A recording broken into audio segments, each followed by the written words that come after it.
Good morning students, Shri Saraswat વિદ્યાલયની અંદર આપ સૌનું હાર્દિક સ્વાગત છે. હું છું કુલદીપ ટંડેલ અને આપણે ફિઝિક્સ સબ્જેક્ટનો અભ્યાસ કરી રહ્યા છીએ. તો ચેપ્ટર 6ના આગળના ટોપિકને જોઈએ. નેક્સ્ટ ટોપિક ચેપ્ટર 6ની અંદર આપણો છે એસી જનરેટર. એસી એટલે ઓલ્ટરનેટિંગ કરંટ.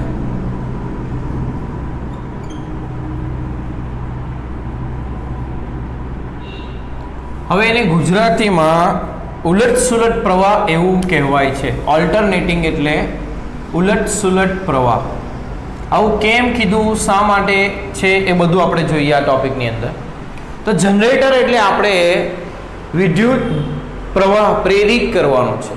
તો આપણને ખબર છે કે કોઈ પણ ગુજરાની અંદર પ્રવાહ પ્રેરિત કરવા માટે તેની સાથે સંકળાયેલ ફ્લક્સ બદલાવવું જોઈએ. ફ્લક્સનું સૂત્ર શું આવે તો BA cos θ. એટલે ફ્લક્સ બદલવા માટે ત્રણ રસ્તા છે આપણી પાસે. ચુંબકીય ક્ષેત્ર સમયની સાથે બદલી શકો, પરંતુ જો ચુંબક કાયમનું આપણે ત્યાં મૂકી દીધું હોય તો આ ચુંબકીય ક્ષેત્ર આપણે બદલી શકીએ નહીં. ગુજરું અંદર આપણે રાખી દીધું છે એટલે ગુજરાનું ક્ષેત્રફળ પણ બદલી શકીએ નહીં. તો આપણે શું બદલી શકીએ તો B અને A વચ્ચેનો ખૂણો એટલે ક્ષેત્રફળ સદિશ અને ચુંબકીય ક્ષેત્ર વચ્ચેનો ખૂણો બદલી શકીએ. તો તેના માટે આપણે શું કરીશું તો જનરેટર આ પ્રકારની એક રચના હોય છે.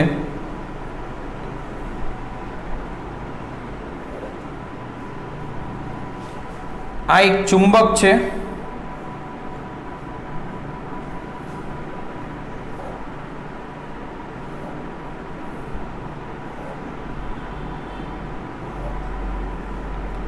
એ ચુંબકના ધ્રુવો વચ્ચે એક ગૂંચળું રાખવામાં આવશે.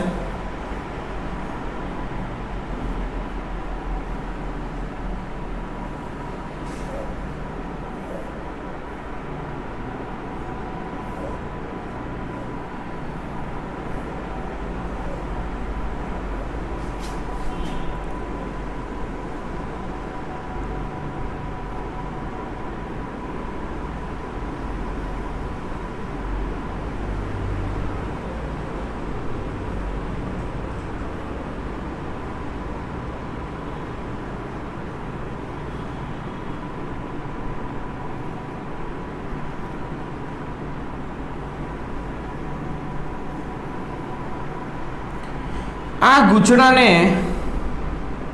ગૂંચળાના બે છેડાને આપણે આ કાર્બન બ્રશથી આ સ્લીપ રિંગ સાથે જોડીશું. સ્લીપ રિંગ એટલે જેના ઉપર આ છેડાઓ સરકી શકે, સ્લીપ થઈ શકે, એટલા માટે નામ આપે છે સ્લીપ રિંગ. બરાબર. આ ગૂંચળાને આપણે ઓમેગા જેટલી કોણીય ઝડપથી એને આપણે ફેરવીશું. તો શું થશે તો તમે આ કન્ડિશનમાં વિચારો, ચુંબકીય ક્ષેત્ર ઉત્તરથી દક્ષિણ આ દિશામાં છે અને ગૂંચળાનું જે ક્ષેત્રફળ સદિશ છે એને લંબ દિશામાં છે. એટલે હાલ B અને A એકબીજાને લંબ છે. પછી શું થશે, B આ દિશામાં છે અને આ ગૂંચળાનું ક્ષેત્રફળ સદિશ આ દિશામાં છે. બરાબર. અત્યારે આ પ્રકારની રચના છે. તમે ગૂંચળાને ફેરવશો એટલે શું થશે તો B અને A વચ્ચેનો ખૂણો બદલાશે. ક્ષેત્રફળ સદિશ અને ચુંબકીય ક્ષેત્ર વચ્ચેનો ખૂણો શું થશે, બદલાશે. તો ચુંબકીય ક્ષેત્ર અને ક્ષેત્રફળ સદિશ વચ્ચેનો ખૂણો બદલાશે તો આ ગૂંચળા સાથે સંકળાયેલ ફ્લક્સ પણ શું થશે, બદલાશે. અને તેના કારણે આની અંદર શું પ્રેરિત થશે, EMF. એટલે આપણે કોઈક યાંત્રિક ગોઠવણી કરીને આ ગૂંચળાને ફેરવશું તો આમાં પ્રવાહ પ્રેરિત થશે. એટલે આની અંદર શું થાય છે તો યાંત્રિક ઉર્જાનું વિદ્યુત ઉર્જામાં રૂપાંતર થાય છે. યાંત્રિક ઉર્જાનું વિદ્યુત ઉર્જામાં રૂપાંતર થાય અને જે તે કરે છે તે સાધનને કહેવાય જનરેટર. હવે એસી કેમ નામ આપ્યું એ આગળ આપણે જોઈએ. તો આની સાથે ગૂંચળા સાથે સંકળાયેલ ફ્લક્સ કેટલું હશે, ગૂંચળા સાથે સંકળાયેલ ફ્લક્સ એ કેટલું આવશે તો ગૂંચળા સાથે સંકળાયેલ ફ્લક્સ જો n આંટાવાળું ગૂંચળું હોય તો n × BA cos θ આટલું થાય. થીટા એ B અને A વચ્ચેનો ચુંબકીય ક્ષેત્ર B અને ક્ષેત્રફળ સદિશ A વચ્ચેનો ખૂણો છે. જો ગૂંચળાને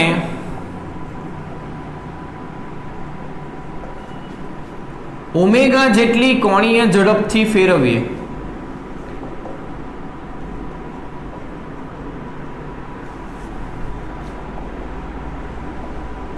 તો ટી સમયે ક્ષેત્રફળ સદિશ A અને ચુંબકીય ક્ષેત્ર B વચ્ચેનો ખૂણો થીટા હોય તો આ થીટાને કેવી રીતે લખી શકાય? તો કોણીય ઝડપ બરાબર કોણીય સ્થાનાંતર ભાગ્યા સમયગાળો એટલે થીટા બરાબર ઓમેગા ઇન્ટુ ટી લખી શકાય. તો આની સાથે સંકળાયેલ ફ્લક્સ ટી સમયે ગૂંચળા સાથે સંકળાયેલ ફ્લક્સ કેટલું લખી શકાય?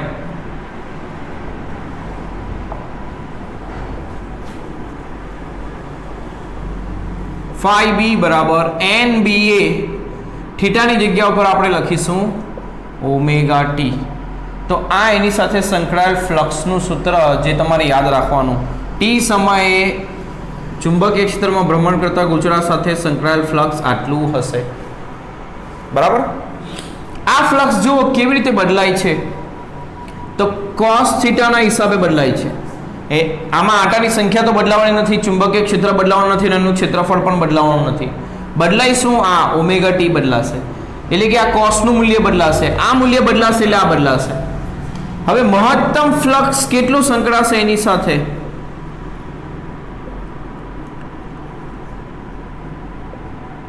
તો ગૂંચળા સાથે સંકળાયેલ મહત્તમ ફ્લક્સ કેટલું હશે? તો cos નું મૂલ્ય મહત્તમ મૂકવાનું.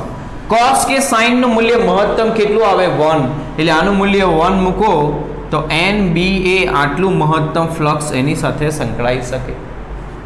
બરાબર.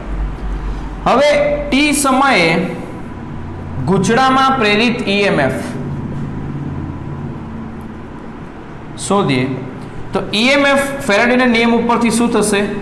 -d∅dt થશે. તો આનું વિકલન કરો, d by dt NBA cos omega t.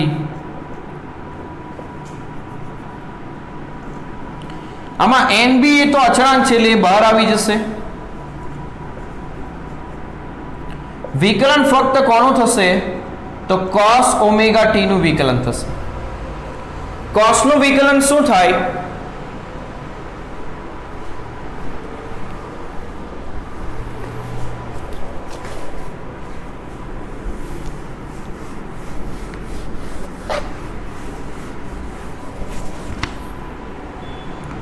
તો cos નું વિકલન થશે માઇનસ સાઇન ઓમેગા ટી, અને ઓમેગા ટી નું ફરી પાછું થશે ઓમેગા.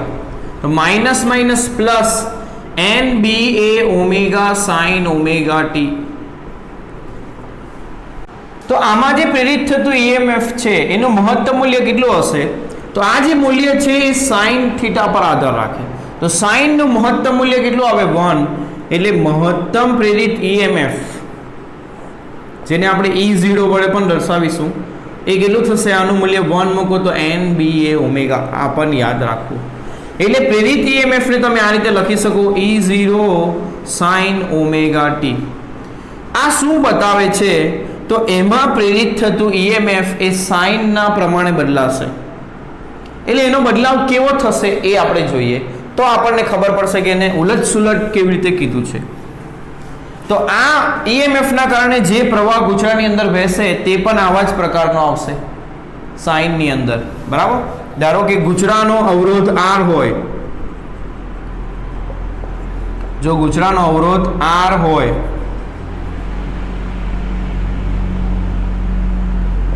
તો ગૂંચળામાં વહેતો પ્રવાહ કેટલો આવે? EMF ભાગ્યા R એટલે NBA ઓમેગા ભાગ્યા R sin ઓમેગા t. એટલે આ પણ સાઇન ના મૂલ્યમાં આવે. તો એ કેવું હશે એ જોઈએ. સમય સાથે ગૂંચળાનું ફ્લક્સ કેવી રીતે બદલાશે, ગૂંચળા સાથે સંકળાયેલ ફ્લક્સ કેવી રીતે બદલાશે અને એમાં પ્રેરિત થતું EMF કેવી રીતે બદલાશે એ આપણે જોઈએ. તો એનો ગ્રાફ બનાવીએ.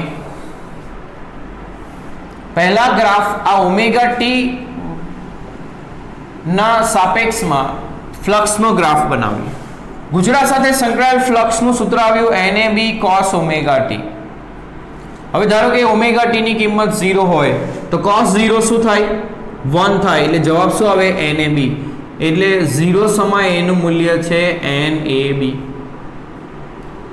π/2 ધારો કે ઓમેગા ટી ની કિંમત છે π/2 ઓમેગા એટલે થીટા છે થીટા ની કિંમત છે π/2 cos π/2 શું થાય 0 એટલે 0 * NAB શું થઈ જશે 0 ત્રીજું પાઈ cos પાઈ શું થાય -1 એટલે -NAB કિંમત આવશે પછી મૂકીએ 3π/2 તો 3π/2 એટલે કઈ કિંમત આ પહેલી કિંમત આ હતી બીજી કિંમત આ ત્રીજી કિંમત આ ચોથી કિંમત કઈ આવશે 3π/2 cos 3π/2 પણ 0 થાય એટલે આ 0 થશે ફ્લક્સ છેલ્લી પાઈ આગળ 2π આગળ કિંમત શોધી તો 2π cos 2π શું થાય 1 એટલે NAB ફરી પાછી કિંમત એટલે આ કેવો ગ્રાફ થયો આ પ્રમાણેનો ગ્રાફ થયો હવે તે જ રીતે પ્રેરિત EMF નો ગ્રાફ દોરીએ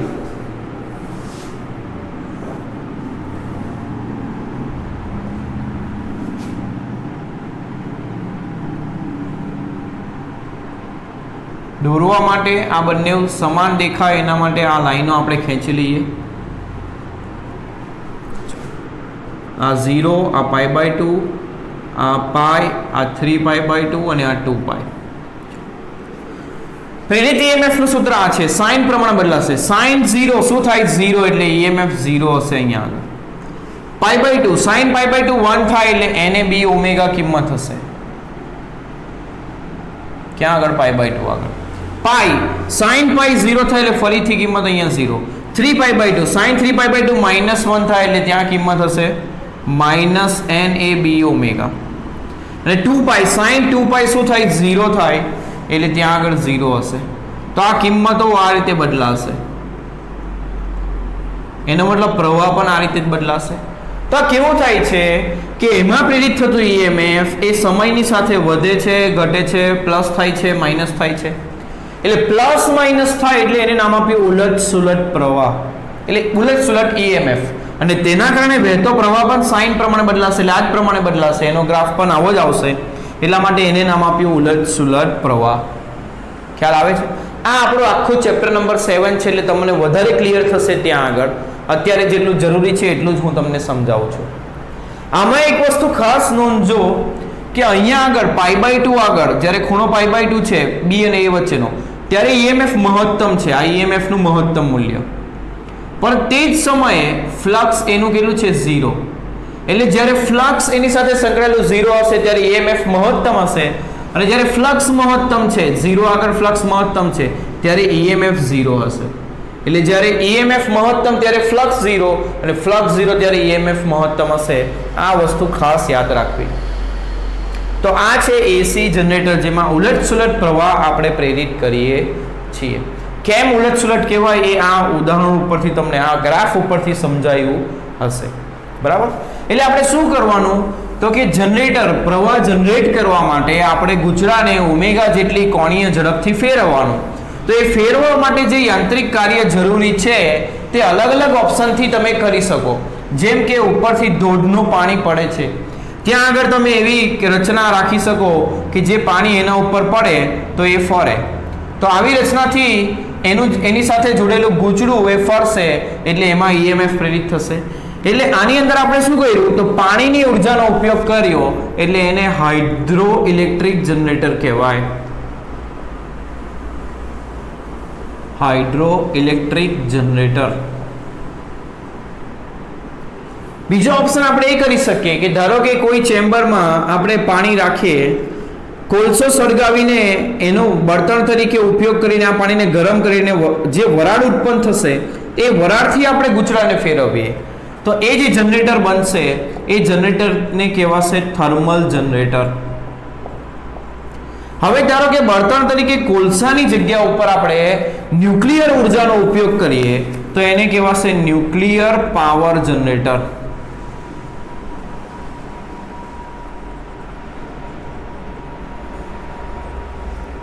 તો આ પ્રકારે અલગ અલગ રીતે તમે ગુચડાને ફેરવવાની રચના બનાવી શકો અને પ્રવાહ પ્રેરિત કરી શકો તો એ જનરેટરોના નામ આ રીતે અલગ અલગ થશે તમે કઈ ઉર્જાનો ઉપયોગ કરો છો હવે અહીં એક વસ્તુ ખાસ નોંધજો જે પ્રેરિત EMF આવ્યું એમાં જે ઓમેગા છે તે શું છે કેટલી કોણીય ઝડપથી તમે એને ફેરવો છો બરાબર. તો એના ઉપરથી ઓમેગા બરાબર આપણે 2 પાઈ ન્યુ લખી શકીએ, જ્યાં ન્યુ ને શું કહેવાય? આવૃત્તિ. કોની આવૃત્તિ? તો ઈએમએફ ની. ઈએમએફ કેવું છે? એસી છે, એટલે એને એસી ઈએમએફ ની આવૃત્તિ આવું કહી શકો. એસી ઈએમએફ ની આવૃત્તિ. એ આવૃત્તિ શું બતાવે? તો આ જે ઈએમએફ જુઓ પ્લસ છે માઇનસ છે, પ્લસ માઇનસ બદલાયું કેટલી વખત? એક વખત બદલાયું, એક વખત પ્લસ થયું, એક વખત માઇનસ, અહીંયા સુધી. બરાબર. તો અહીંયા સુધીનો જે સમય છે એને કહેવાય એનો આવર્તકાળ. આટલા સમયમાં એ પ્લસ માઇનસ બદલાય છે. અને 1 સેકન્ડમાં આવું કેટલી વખત બદલાય છે? આ એક વખત બદલાયું કહેવાય. પ્લસ થયું માઇનસ થયું એટલે એક વખત બદલાવ થયો. આવો બદલાવ પ્લસ માઇનસનો 1 સેકન્ડમાં કેટલી વખત થાય એને કહેવાય એની આવૃત્તિ. એટલે આ એસી ઈએમએફ ની આવૃત્તિ કહી શકો તમે. એટલે પ્રેરિત થતા ઈએમએફ ને તમે આ રીતે લખી શકો, E0 sin ઓમેગા ની જગ્યા ઉપર 2 પાઈ ન્યુ ટી. આ v નથી, ન્યુ છે આવૃત્તિનો સિમ્બોલ. આવૃત્તિ સમજાય? 1 સેકન્ડમાં આ આખું ચક્ર કેટલી વખત પૂરું થશે એને કહેવાય એની આવૃત્તિ. એ એસી ઈએમએફ ની આવૃત્તિ. તો ઇન્ડિયાની અંદર એ જે આવૃત્તિ છે પ્રવાહના ઉલટસુલટ થવાની, વોલ્ટેજના ઉલટસુલટ થવાની, એ 50 હર્ટ્ઝ હોય છે. કેટલી હોય છે? 50 હર્ટ્ઝ. એટલે આપણે ઘરમાં જે પણ એસી જે પણ સાધનો વાપરીએ છીએ, ફેન, બલ્બ, એ બધું એસી છે. એસી છે એટલે ઓલ્ટરનેટિંગ છે. એસી એટલે ઠંડુ કરે, એસી ના સમજતા. બરાબર. તો એર કન્ડિશનર ના સમજતા, ઓલ્ટરનેટિંગ કરંટ માટે એસી શબ્દ છે. તો ઇન્ડિયામાં એની જે આવૃત્તિ છે એ 50 હર્ટ્ઝ હોય છે. આવૃત્તિનો એકમ શું આવે? હર્ટ્ઝ. અને યુએસએ જેવા દેશની અંદર એ જે છે એ 60 હર્ટ્ઝ હોય છે. આ વસ્તુ એમસીક્યુમાં પૂછાઈ શકે તો તમારે યાદ રાખવી. બરાબર. તો આ થયો ટોપિક એસી જનરેટર. હવે એને રિલેટેડ દાખલાઓ સોલ્વ કરીએ. તો દાખલો નંબર ઉદાહરણ નંબર 6.11 જોઈએ. કયું જોઈએ? ઉદાહરણ નંબર 6.11.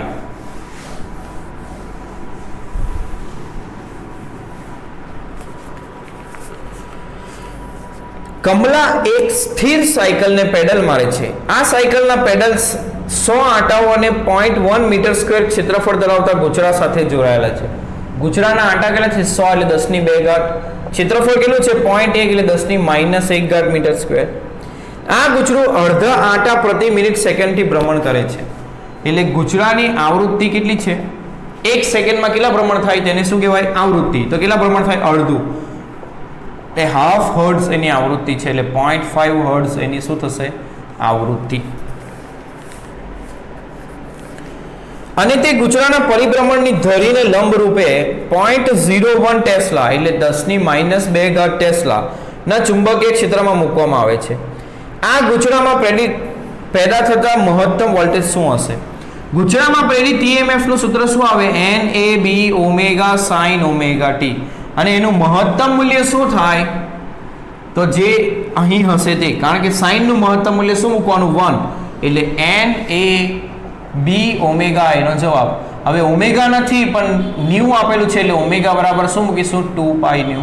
તો આંટાની સંખ્યા 10 ની 2 ઘાત, ક્ષેત્રફળ 10 ની -1 ઘાત, ચુંબકીય ક્ષેત્ર 10 ની -2 ઘાત, 2 પાઈ બરાબર 3.14 અને આવૃત્તિ 1/2. તો 2 કેન્સલ એટલે 3.14 અને 10 ની ઘાત કેટલી થશે? -1 એટલે 0.314 વોલ્ટ. આટલો મહત્તમ વોલ્ટેજ એમાં પ્રેરિત થશે. એકદમ સિમ્પલ દાખલો છે. આવો જ દાખલો સ્વાધ્યાયની અંદર જે છે એ ગણીએ. તો સ્વાધ્યાયનો દાખલો નંબર 6.6.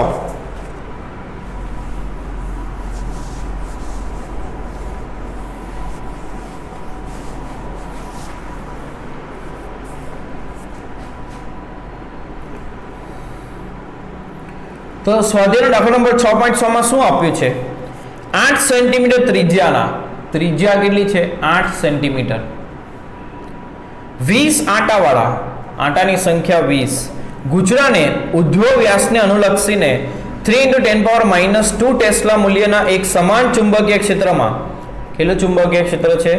3 × 10⁻² ટેસ્લા.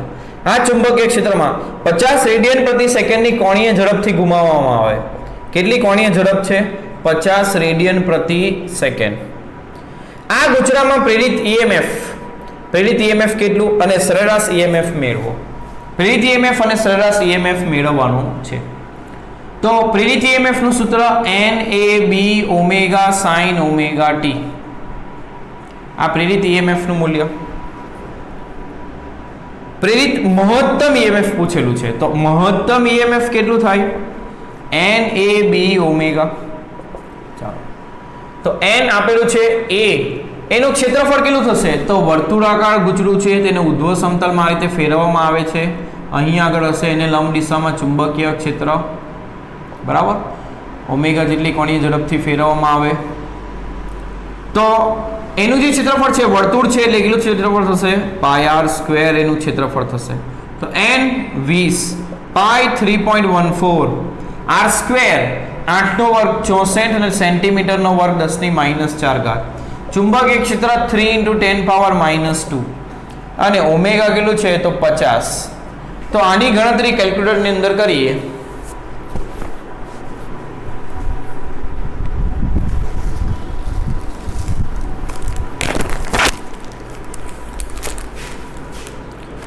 વીસ ગુણ્યા 3.14 ગુણ્યા 64 ગુણ્યા 3 ગુણ્યા 50 તો એ થશે 602880 ગુણ્યા 10 ની -6 એટલે તમે 0.6028 છે તો 603 વોલ્ટ આટલું લખી શકો. મહત્તમ પ્રેરિત EMF આટલું હશે. હવે શોધવાનું છે સરેરાશ પ્રેરિત EMF. તો સરેરાશ એટલે એવરેજ EMF કેવી રીતે શોધશો તો આનો સરેરાશ લેવાનો પ્રેરિત EMF નો સરેરાશ એટલે NAB omega sin omega t નો સરેરાશ.